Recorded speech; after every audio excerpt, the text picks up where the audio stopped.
A City College speech professor held an inspiring book seminar earlier this week on campus. Blake Ewing has the story. Humberto Gumelan is a sports anchor and a college professor, but his life has not always been a success.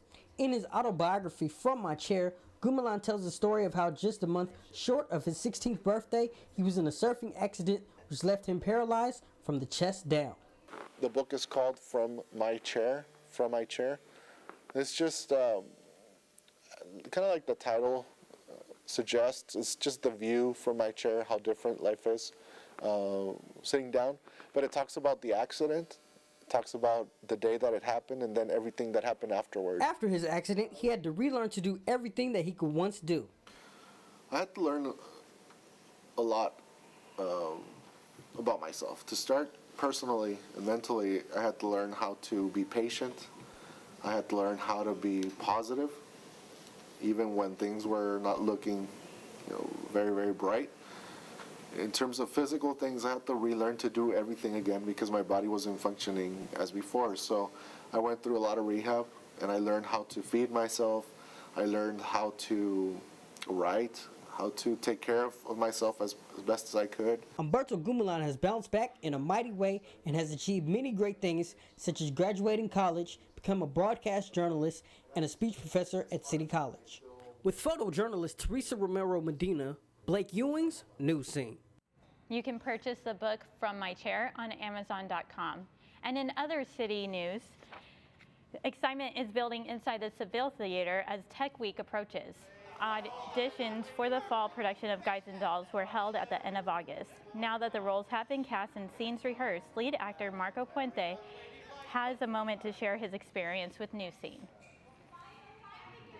Nathan Detroit's character is really fun. He's a hustler. He's always fast on the tongue. He's always thinking of a trick to fool Sky about how he can win this $1,000 so that this crap game could float again and these gamblers will have something to do. It's a real fun show to do. Performances begin Friday, October 25th, and Guys and Dolls will run Friday and Saturday evenings with Sunday matinee through November 10th.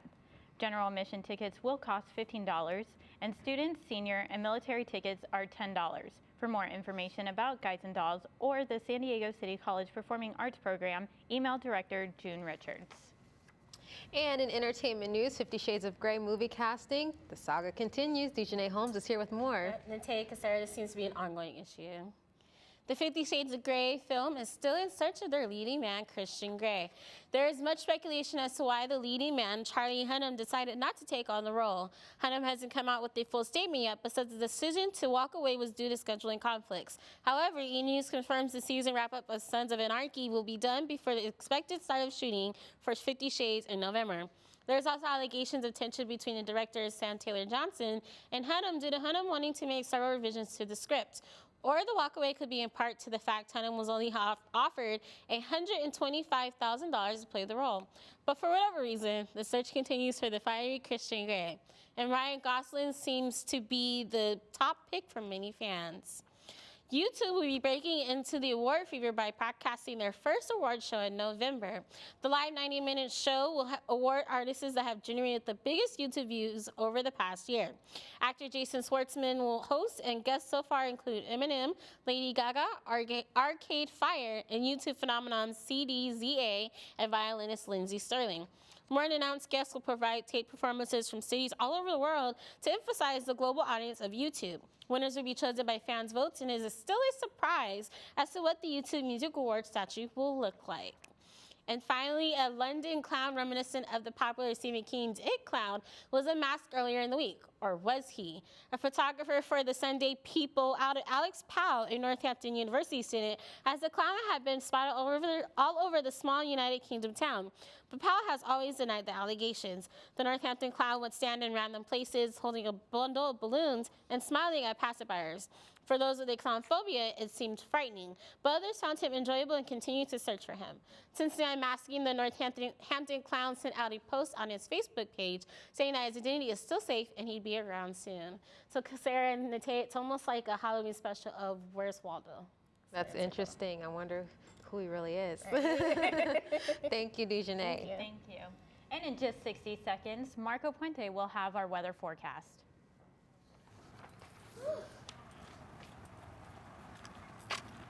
Excuse me. Well, hello. Hi.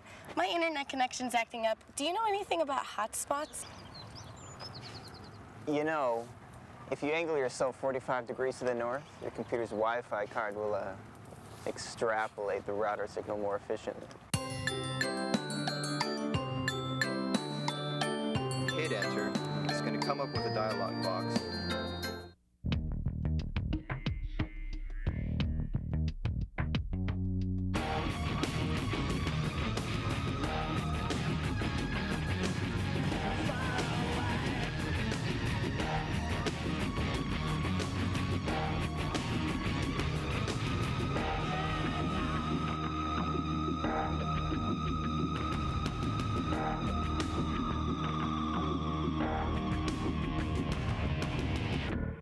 On Tuesday, an earthquake hit the central Philippines, and the body count continues to rise in Japan after Wednesday's typhoon. Marco Puente is here with those stories and our weather. Thank you. Rescue teams are looking for dozens of missing residents on the island of Azu Asami after Typhoon Wipa triggered heavy flooding and landslides. The downpour was the worst in 75 years. More than 800 millimeters of rain hit the island in 24 hours. The rain caused a mountain slope to collapse and wipe out more than 30 homes.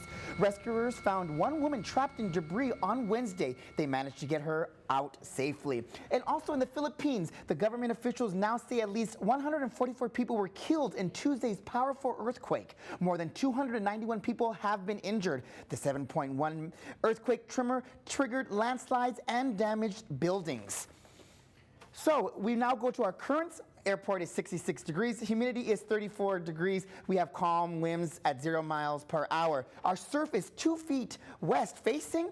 Our ocean is 65 degrees. Our sunrise is going to be at 6:56 tomorrow morning. And our sunset is tonight at 6:13. Let's go to our regional map. Here, as you can see, our temperatures in San Diego always are on the 70s, high 70s, and 80s. If we go into the most north county, we have, El Cajon is 84, low of 53. But if we go down to even the South Bay as Chula Vista, our high is 81 and our low is 56. So I'm a San Diegan, and I love living here in this beautiful weather. Let's go to our national forecast. Here we have on the East Coast.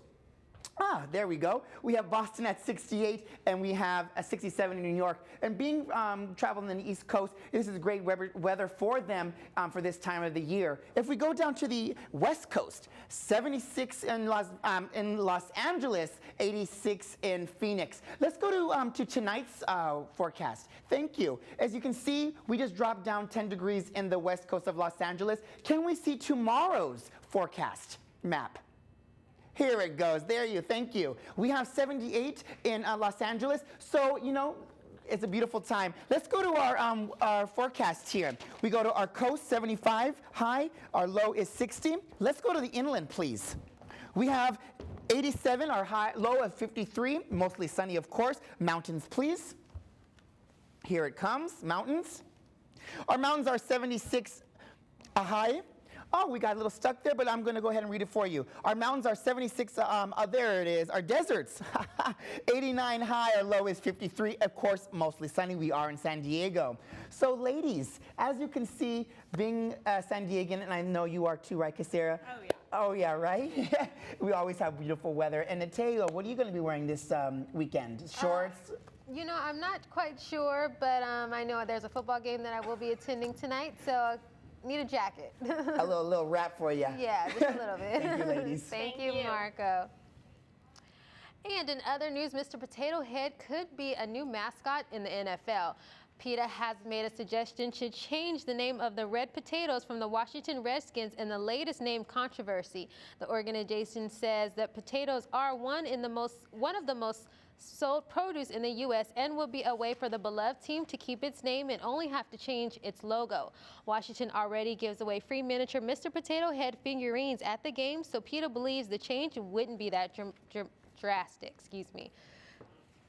So, Cassie, it will be an interesting look if the Washington Redskins go to a potato. I know. I really wonder how they might make that look. We're just gonna have to wait and see.